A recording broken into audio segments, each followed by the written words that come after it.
السلام علیکم ورحمۃ اللہ وبرکاتہ۔ بسم اللہ الرحمن الرحیم۔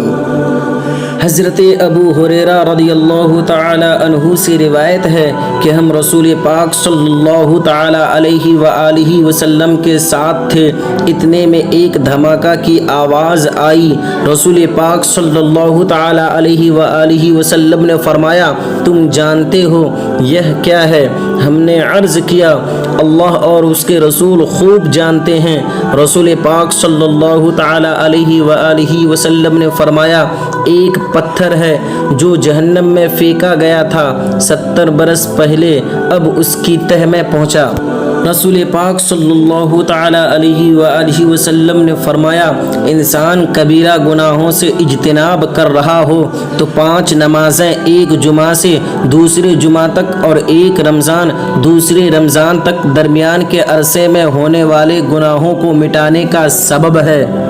2 شخصوں کو دیکھ کر اللہ تبارک و تعالی مسکراتا ہے۔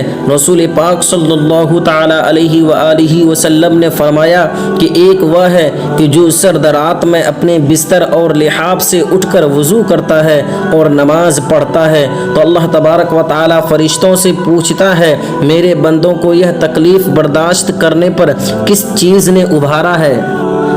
فرشتے جواب دیتے ہیں کہ تیری رحمت کا امیدوار ہے اور تیرے عذاب سے ڈرتا ہے۔ اللہ تبارک و تعالی فرشتوں سے فرماتا ہے، گواہ ہو جاؤ، اس کی امیدیں پوری کر دی ہیں۔ ویڈیو اچھی لگی تو لائک اور چینل کو سبسکرائب ضرور کریں۔